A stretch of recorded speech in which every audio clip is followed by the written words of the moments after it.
Hanyan, hi. We have 15 minutes to get to know you better. Are you Hello. ready? Yes. All right, let's start. Okay, so tell us, who are you as a person?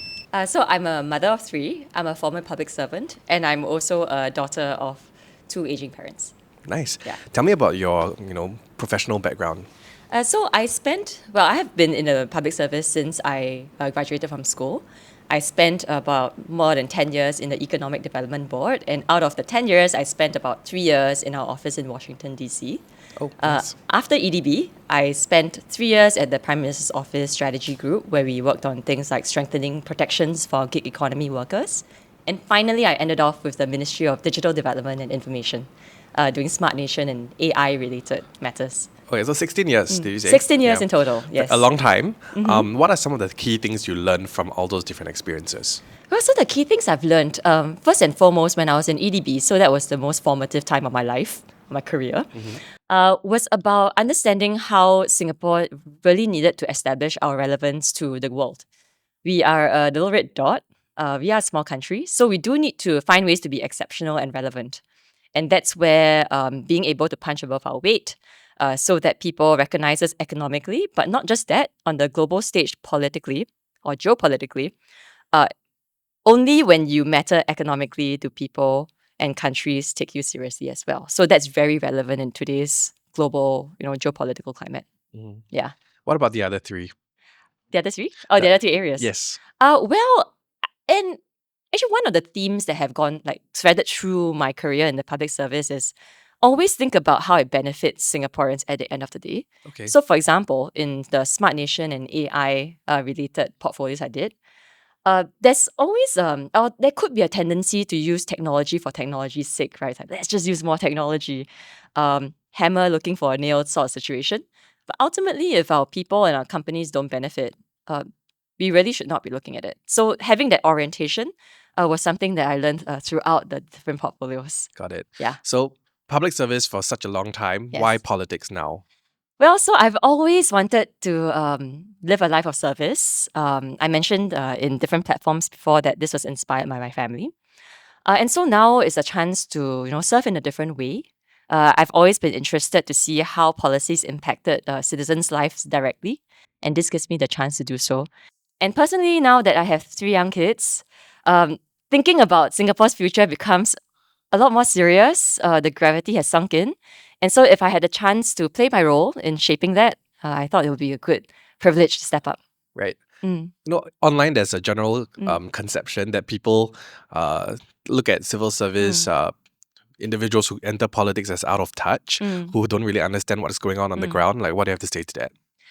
Well, I'll say that we as a society should start appreciating everybody in their own different ways. We can all fall under different categories, different groups, but each of us brings something very different to bear. So I would point towards my own experience in the economic space, dealing with companies and negotiating deals. And those were, I believe, characteristics that could help if I were to be elected. And also being at the front lines, fighting for Singapore's relevance, bringing good jobs here. I do think that provides me with a way to connect more to the ground as well. Right. Let's get to know you on a more personal level. Yes. Like, what qualities do you have that makes you feel like you can be a good MP?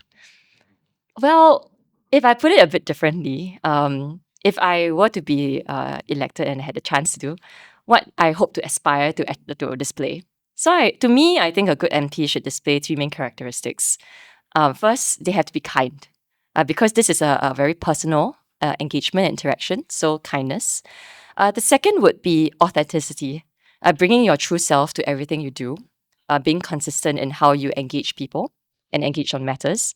And lastly, in terms of resilience, because I think a lot of matters, especially those that deal with issues on the ground with residents, municipal issues, or even big policy matters that you want to push, these take time and consensus.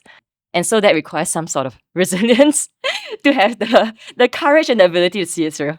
Nice. Yes. What is one issue or issues that Yeah. you're passionate about? So for me, I would point to my professional and my personal experience. So professionally, matters to do with the jobs and the economy would be something that I would be keen to contribute to. especially because as a small nation and to give the future generations hope and optimism, job creation is fundamental. And for us to have a healthy and strong economy again is something that gives us continued global relevance. So this would be an area that I'll be passionate about. And the second area relates to my personal experience as a daughter and a mother. And so caregivers, young families, helping caregivers and families feel like everything is possible. You don't have to make very hard trade-offs between balancing your multiple responsibilities, and that this journey can be lonely, but you're not alone. And so we're hoping that we can provide more support for these individuals and segments. Got it. Mm. As an individual, what is one personal value or belief that you have that is important to you? Personal value or belief, and I think that's something that has guided me since I was a child, that perseverance pays off. When things are important to you, usually they don't come easy. That's how I've come to learn. And so if something matters, and even though it's not easy, having that perseverance to see you through or to see it through would pay off. And also in terms of, back to the context of why we're having this conversation here, doing tough policies, making these decisions, these days gets more complex. Our society is a lot more tuned in and a lot more interested in how we make policies. And that's a good thing. And therein lies the need to engage stakeholders and get everybody on the same page and seeing each other's perspectives. And that requires perseverance. Yeah. Two-part question next. Yes, sure. So if you get elected, first part, who do you hope to represent in Parliament? And the second part is, why is that sector important to you? So who I hope to represent? Firstly, I would want to represent families and caregivers. This is something close to my heart. When I saw my mom going through her journey when she was caring for my grandmother before she passed from dementia, it brought home that it was a very challenging and trying time for her, and not just her, but for the family. And I think we are already very fortunate to have a good support base, and let alone people who do not. So that's a segment, and particularly because if you look at the more macro trends, we are an aging population. Our family unit is getting smaller. So that means the burden on the center or the middle will just intensify over time. And so I believe that this is a segment of society that we have to pay a lot of attention to. Because after all, if that segment doesn't feel inspired and doesn't have hope for the future, the whole country doesn't have that kind of drive to progress. So that's one segment, of course. The other segments, I would say, are segments that are more vulnerable. Perhaps seniors, given, again, aging population. The seniors that have come before us, the past generations, it's because of them that we have today. So I hope to be a society, I hope we can be a society that takes care of people that came before us. So that's one. And finally, as one of the younger candidates coming forward, I do hope to represent the voice of the youth as well. I believe youth of today, they are extremely dialed in. They are very smart and attuned to what's going on because we are plugged into what's happening globally. So with such diverse perspectives, there's a lot to bring, and there's a lot to harness from this segment. Got it. Yes. So tell me about the kind of Singapore that you're hoping to build. So the Singapore that I'm hoping to build, that's a good question. Well, I would go back to some of the traits that I talked about just now. I hope that we can be a kinder society. So kinder in terms of, for example, supporting caregivers as a way to make it less lonely and less difficult for them. So being kinder to others and being kinder to ourselves too. These days, there's a lot of pressure and demands in our lives. And I recognize that to be something that could be very daunting, especially for people who are fresh out of school, workers who are in the middle of their career that have heavy family responsibilities. And so being kinder to ourselves and having the support to have the time and space to take care of our mental well-being, that's extremely important. So a kind society as a whole. And I said hope a couple of times because I believe that for a nation to thrive and survive, we must always be able to say that our future generations will have a better life than us. As parents especially, I want my child to have a better future than I did. And I'm very sure that our parents felt the same way as well. So having that hope is something that I would want our future to have continuous hope and a kind society. And finally, a society that has grace, but at the same time has the grit.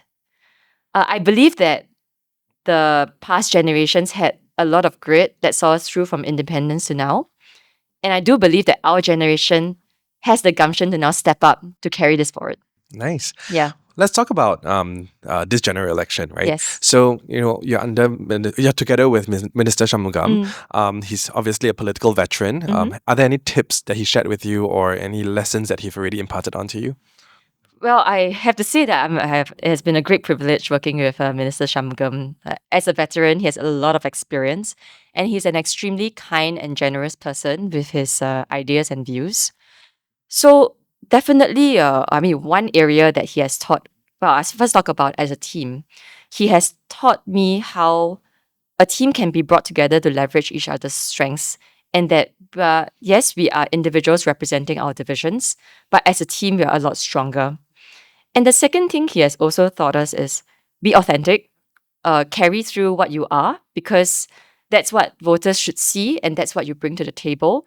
And in particular, in an election that is multifaceted and multi-party, focus on our own fight, focus on ourselves and how we want to serve our residents, and that should speak for itself. You've been walking the grounds over the past couple of days. What is something that has left an impression on you? What has left an impression? Well, if I could sneak in two, Sure, and hopefully I have time for sure. that. Number one, I'm very surprised by how warm the residents are, and clearly this is a reflection of the great work that the past MPs have done, and Minister himself who's still on the slate. So the warmth of the residents is something that I was very pleasantly surprised by. And second, the strength of the volunteer network on the ground. It's usually behind the scenes that people don't get to see it that much, but it comforts me that there's still a lot of people that feel very strongly for the community, and young people as well, feeling like they can make a difference. And that gives me a lot of comfort and warmth. Yes. Yes. Is Yishun part of Nee Soon GRC? Yes. What do you feel about people saying that Yishun is like the weird part of Singapore? Well, I would rephrase that. Yishun has a lot to offer and it has a lot of character. So there is plenty of good food. So, you can check out my socials. I've been eating my way through Yishun. And there's a lot of interesting dimensions because there's great heritage there and a great history where there are a lot of families that choose to stay there for a long time. And if they do, that tells you there's something good about the place, right? So I would say that the network there speaks for itself. And I'll encourage folks to come to Nee Soon and explore what we have to offer. Yeah, I mean, my NS was in Chong Pang camp, so I know so the you area. know the nasi lemak and all Nasi that great lemak, stuff. yes. And the Ant shop Yes, that yes. is very, very popular and very famous. All right, Yeah. what would you like the listeners today to remember about you after this conversation? Well, instead of what to remember, I hope they can assess from themselves that I'm here for the right reasons or not. Because I do think that governing and politics is a challenging thing. It requires a lot of trade-offs and long-term policy decisions. And so I believe it's important for the electorate, the residents, citizens, to believe that we are here for the right reasons so that they know that whatever decisions we make is with them at our hearts. Let's dive into that slightly a little bit more. Like, Yeah. what do these right reasons look like for you? So right reasons means that when we make policy decisions, it's not because it's the best for the party, it's not because it's the best for me as an individual, but it's because we think it's best for Singaporeans and Singapore. So once we believe that our leaders, our MPs, are having that in their minds when they fight for issues in Parliament, I hope that gives people a level of assurance that we are making the right decisions, or at least the best decisions we can with the information we have. Okay. And why should young Singaporeans in your constituency consider voting for you? Well, I'll talk about it in a couple of levels, hopefully that Yes, covers. So first, in terms of us and individuals, our team, while we are new on the slate, some of us are not new to Nee Soon. Hui Ying and Jackson have been there for a long time, so they know the area. Harun and I have been serving in different capacities, and I think we can bring the experience to bear. So that's the slate that we have. And of course, Minister Shamong, who has done a lot for the area over the last, in fact, the nation, for the last decades of his political experience. And then as a GRC, I hope residents can see the difference and the changes and improvements in Nee Soon over the years. Infrastructure, services, yes. So thank you so much. Thank you.